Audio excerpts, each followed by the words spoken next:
साल 2023 की शुरुआत दिल्ली के अंदर एक बहुत दुखद घटना से हुई है। जिस दिन दुनिया भर में नए साल का जश्न मनाया जा रहा था और एक सामान्य प्रोटोकॉल है कि नए साल के जश्न के दिन आधी रात और उसके बाद तक सड़कों पे लोग मौजूद होते हैं।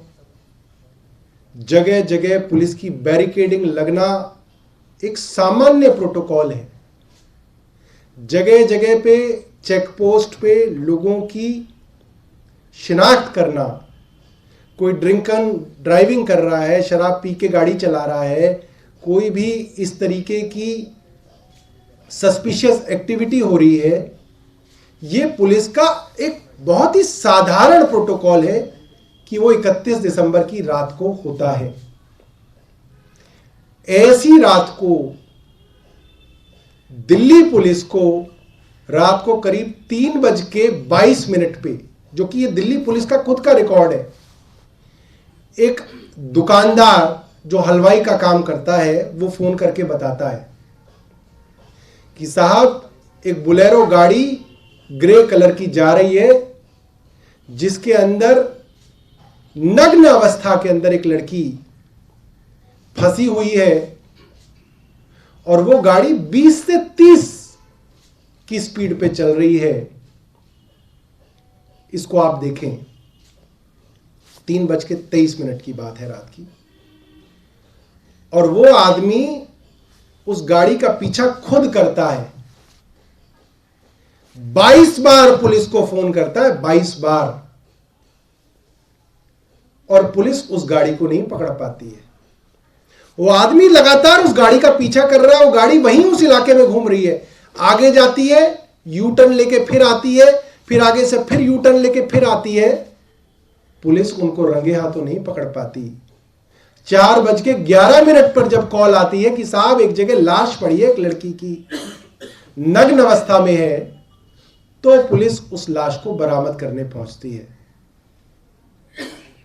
क्या ये दिल्ली पुलिस और दिल्ली पुलिस के सरगना विनय सक्सेना जी, जो हमारे उपराज्यपाल भी हैं दुर्भाग्यवश, उनके ऊपर एक बड़ा सवालिया निशान नहीं लगाता? हादसे हो सकते हैं, मैं ये नहीं कह रहा कि हादसा पुलिस ने करवाया होगा, मगर ऐसे हादसे के बाद पुलिस का क्या रवैया रहा, क्या लीपापोती की गई, उसका एक नंगा उदाहरण ये पूरा का पूरा मामला है। मुझे लगता है कि इससे घटिया और इससे गिरी हुई हरकत कोई पुलिस वाला नहीं कर सकता। कि जो आरोपियों का बयान है, जो आरोपी अपने बचाव में कह रहे हैं, वो पक्ष दिल्ली पुलिस के डीसीपी हरिंदर कुमार पुलिस का वर्जन बता के दे रहे हैं। मैं जानना चाहता हूं, आप सब तो पत्रकार हैं, बड़े बड़े आईएएस और आईपीएस तो शायद गाड़ियां नहीं चलाते हैं, ड्राइवर है उनके पास। आप सब तो गाड़ियां चलाते हैं, मैं भी गाड़ियां चलाता हूं। एक छोटा सा पॉलिथीन फंस जाए आपकी गाड़ी में, गाड़ी खर खर खर खर खर खर करती है। 2 मिनट में जब तक गाड़ी रोकोगे नहीं, आपको इरिटेशन होती कि गाड़ी में क्या फंस गया। एक लाश फंसी हुई है, 12 किलोमीटर तक वो लाश घसीटते हुए ले जा रहे हैं, और पुलिस के डीसीपी साहब क्या कह रहे हैं कि गाड़ी का म्यूजिक इतना तेज था कि गाड़ी के अंदर जो 5 आरोपी बैठे थे उन बेचारों को पता ही नहीं चला। गाड़ी का म्यूजिक तेज था, इसलिए 12 किलोमीटर तक वो रैली निकाल रहे थे 20 किलोमीटर की स्पीड पे, इलाके में यू टर्न मार रहे थे, उनको पता नहीं चला, और जब गाड़ी से निकल गई तब उन्हें पता चला। और डीसीपी हरिंदर सिंह यहां नहीं रुके, वो और गिर गए, और कहां तक गिरे आप नापिएगा उनकी गिरावट। वो धमकी दे रहे हैं पत्रकारों को, धमकी दे रहे हैं कि अगर किसी ने कहा कि इसके अंदर बलात्कार का शक है तो पुलिस उनके ऊपर कार्रवाई करेगी। मुझे लगता है शर्म आनी चाहिए। मैं कह रहा हूं इसकी जांच होनी चाहिए। हो सकता है इस बच्ची के साथ बलात्कार हुआ हो सकता है इसके साथ बलात्कार की कोशिश हुई हो। है दम हरिंदर सिंह के अंदर तो करे मुझे गिरफ्तार। मैं भी देखना चाहता हूं कितना दूध पिलाया इसकी मां ने। यह बदतमीजी हो गई पुलिस की कि अब पत्रकारों को धमका के कहा जा रहा है, ट्वीट डिलीट कराए गए पत्रकारों के कि तुमने कैसे कह दिया कि इस लड़की का रेप हुआ हो। मैं कह रहा हूं हो सकता है इस बच्ची का रेप हुआ हो सकता है इसके साथ रेप की कोशिश हुई हो। कैसे कपड़े उतर गए उस सारी बच्ची के, उसकी बदन पे एक कपड़ा नहीं था। उसकी जो रिब्स है, जो उसकी क्या कहते हैं रिब्स को हिंदी में क्या बोलते हैं, पसलियां तक सड़क पर घिस घिस कर उखड़ गई थी। उसकी पूरी पसलियां भी नहीं है। उस बच्ची के शरीर पे नीचे के हिस्से पे मांस नहीं बचा। पसलियां भी घिस घिस के जो है सड़क पर टूट टूट के गिर गई हैं और ये कह रहे हैं कि किसी को पता ही नहीं चला। बहुत शर्म की बात है। और एलजी साहब नाव में घूम रहे हैं। कल एलजी साहब नाव में घूम रहे थे। शर्म आनी चाहिए। आप कह रहे हैं कि मेरा सर से झुक गया। आपका सर अगर शर्म से झुक गया होता तो अब तक वो पुलिस वाले बर्खास्त होकर घर पे बैठे होते। अब तक डीसीपी को क्यों बर्खास्त नहीं किया गया, एसएचओ को क्यों बर्खास्त नहीं किया गया? अरे आप रात को रेन बसेरे में जाते हैं, आपको कंबल नहीं मिलते, आप सीओ को बर्खास्त कर देते हैं, अगले दिन अखबार में खबर छपवाते हैं। इतनी बड़ी हत्या हो गई, पूरा शहर शर्म से शर्मसार हो गया और आप कह रहे हैं मेरा सर शर्म से झुक गया। अरे आप एक्शन लीजिए। और मैं एक बात और कहना चाहता हूं, ये जो सड़कों पे बच्चियां निकलती हैं काम करने के लिए, ये कौन बच्चियां हैं? जब अंकिता भंडारी के साथ बलात्कार की कोशिश हुई और उसकी हत्या की भाजपा के दरिंदों ने, तो मैंने ये बात अपने पत्रकारों को कही थी कि भाइयों ये हमारे आपके घरों की बच्चियां हैं जो काम करने निकलती हैं, जो परिवार का पेट पालने के लिए निकलती हैं, जो अपना करियर बनाने के लिए सड़कों पर निकलती हैं। ये कोई बड़े बड़े नेताओं की बच्चियां नहीं जाती, ना बड़े बड़े आईपीएस और आईएएस की बच्चियां जाती हैं, ये हमारे आपकी बहनें जाती हैं। और अगर हमारे आपके बहनों और बच्चियों के साथ ये हरकत होने लगेगी, जैसे अंकिता भंडारी को कहा गया एक्स्ट्रा सर्विस देनी पड़ेगी नेताजी को, और एक्स्ट्रा सर्विस देने के लिए मना किया तो उसकी हत्या कर दी गई। ये हमारी बेटी भी हो सकती थी। मेरे को तो रात को नींद नहीं आई ये सोच सोच के कि ये हमारी बेटी भी हो सकती थी। मैं 12:30 तक रात को ट्वीट करता रहा इसको देख के। मैं सुबह सुबह फिर उठ गया कि मैं जानना चाहता था कि क्या हुआ भाई इसके साथ।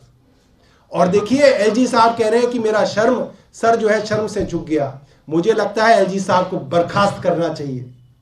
मैं केंद्र सरकार से यह डिमांड करता हूं कि एलजी विनय सक्सेना जी को तुरंत बर्खास्त करना चाहिए।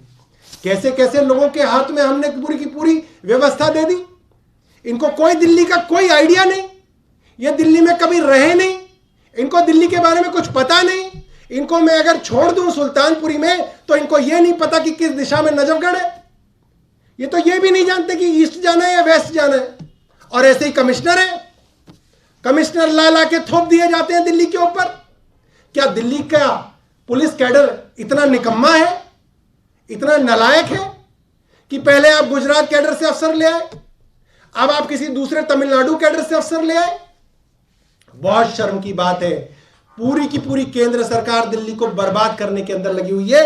मैं आपको अब वो खुलासा करूंगा जो भारतीय जनता पार्टी की दिल्ली पुलिस ने अब तक नहीं किया। ये वो सुल्तानपुरी का स्टेशन है, पुलिस स्टेशन, जिसके अंदर आरोपी मनोज मित्तल बंद है।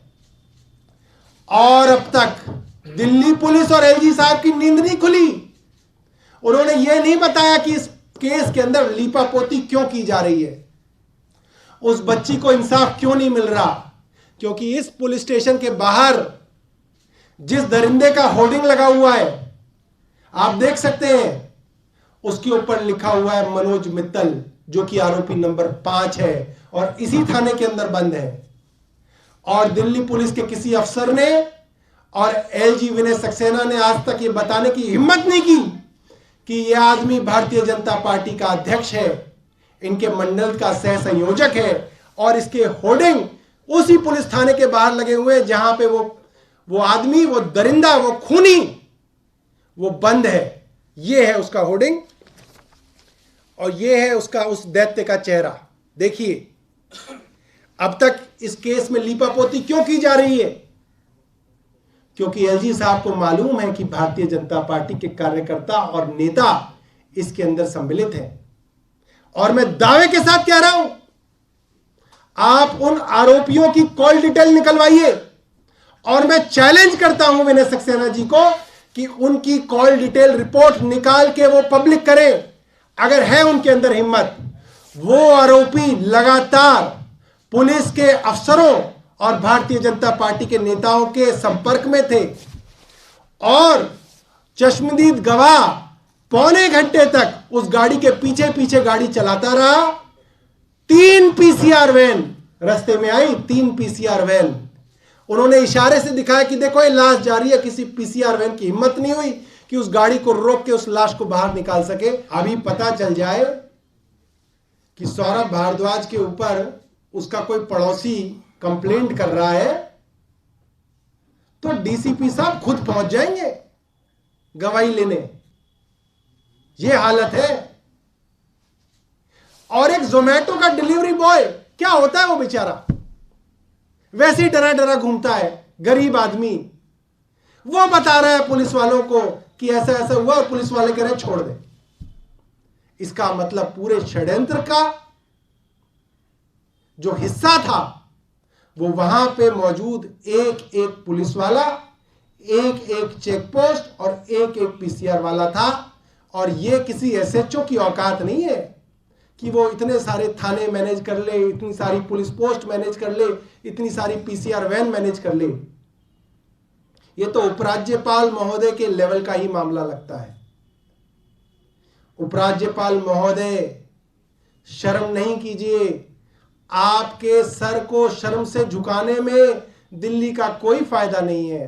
आपकी बर्खास्तगी तुरंत होनी चाहिए और यहां के एसएचओ और डीसीपी को हमेशा के लिए पुलिस से निकाल देना चाहिए। ऐसा अफसर कभी भी दिल्ली पुलिस के किसी काम का नहीं। दिल्ली पुलिस क्या, वो इस समाज के भी किसी काम का नहीं। बहुत बहुत धन्यवाद। और कोई आपका प्रश्न है?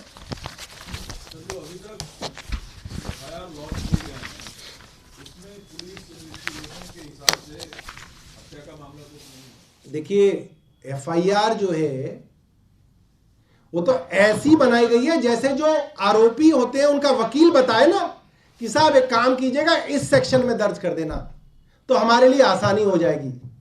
मतलब मैं अगर एलजी होता तो मैं उन पुलिस वालों का ऐसा हश्र करता कि कोई आदमी कभी ऐसा सोचता नहीं ऐसा करने के लिए। किसी की बेटी, किसकी दुर्दशा हुई और क्या मुकदमा दर्ज किया?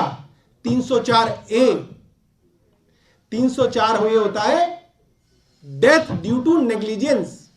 मतलब यह है कि भाई साहब आप स्पीड से गाड़ी चला रहे हैं, किसी का कोई आदमी बीच में आ गया और उसके कारण एक्सीडेंट हो गया और उसकी हत्या, उसकी मृत्यु हो गई।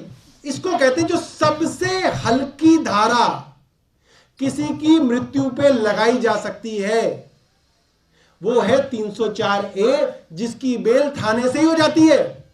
कोर्ट जाने की जरूरत नहीं है, थाने में ही जो है उसकी जो है जमानत हो जाती है। 304A। और हरिंदर सिंह को देखो जो डीसीपी बने घूम रहे हैं, कैसे वर्दी टिकी हुई है उनके शरीर पे। मैं तो इंतजार में हूं, हैरान हूं मैं। वो डीसीपी बोल रहा है कि इन्होंने शराब पी है नहीं पी है इसकी पुष्टि मेडिकल के बाद होगी। सारी दुनिया बता रही है कि शराब पी के वो घूम रहे थे। डीसीपी को सुगंध नहीं आई उनके मुंह से, महक नहीं आई डीसीपी को अब तक उनके मुंह से। वो कह रहा है कि उन्होंने शराब पी है नहीं पी है इसकी पुष्टि तो मेडिकल में होगी, मगर इस बच्ची के साथ बलात्कार नहीं हुआ इसकी पुष्टि हरिंदर सिंह खुद कर देते हैं। डॉक्टर है हरिंदर सिंह, यह भगवान है हरिंदर सिंह, कि वो इस चीज की पुष्टि कर रहा है कि इसके साथ ना रेप हुआ ना इसके साथ रेप की कोई कोशिश हुई, ना इसके साथ कोई छेड़छाड़ हुई, वो पुष्टि हरिंदर सिंह कर रहा है क्योंकि वो भगवान है और धमका रहा है पत्रकारों को। ट्वीट डिलीट कराया उसने पत्रकारों के कि कैसे लिख दिया कि तुमने इसके साथ रेप हुआ, मगर उन्होंने शराब पिया नहीं पिया ये हरिंदर सिंह कह रहे हैं। नहीं नहीं नहीं, इसकी पुष्टि तो मेडिकल के बाद होगी।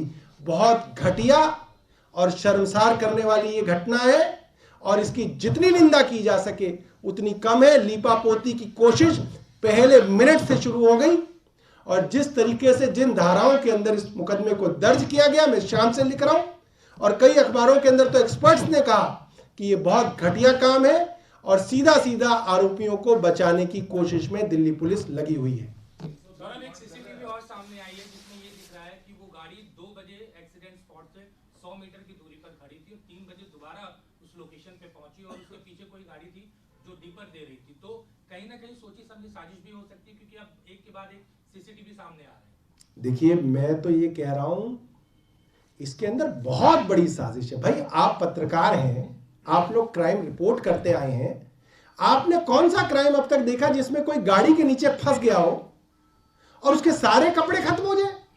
ऐसा कौन सा क्राइम होता है भाई? और गाड़ी के अंदर फंसे हुए और डीसीपी कह रहे नहीं, इनको आवाज नहीं आई क्योंकि इनका म्यूजिक बड़ा ऑन था। कमाल कर दिया। चश्मदीद गवाह बता रहा है 20 की स्पीड पे गाड़ी चल रही थी। कोई गाड़ी हाईवे पे 20 की स्पीड पे चलती है रात को 3 बजे? वो गाड़ी के अंदर उसको ले जाया जा रहा था लाश को ठिकाने लगाने के लिए। और मैं बहुत कुछ नहीं कह सकता क्योंकि इन्वेस्टिगेशन होनी चाहिए, मगर इन्वेस्टिगेशन कौन करेगा? ये पुलिस अफसर जो पहले मिनट से आरोपियों के वकील बन गए, ये पुलिस अफसर इन्वेस्टिगेशन करेंगे। और मैं अपनी बेटी को, अपनी बहन को क्या कह के सड़क पे जाने दूं दिल्ली के कि ये खाकी पहन के जो पुलिस अफसर बैठे हैं और इनके ऊपर ये जो उपराज्यपाल बैठे हैं, इनके हवाले है उनकी सुरक्षा। बहुत शर्मसार करने वाला आज का दिन है और नए साल की शुरुआत इस दुर्घटना से हुई है।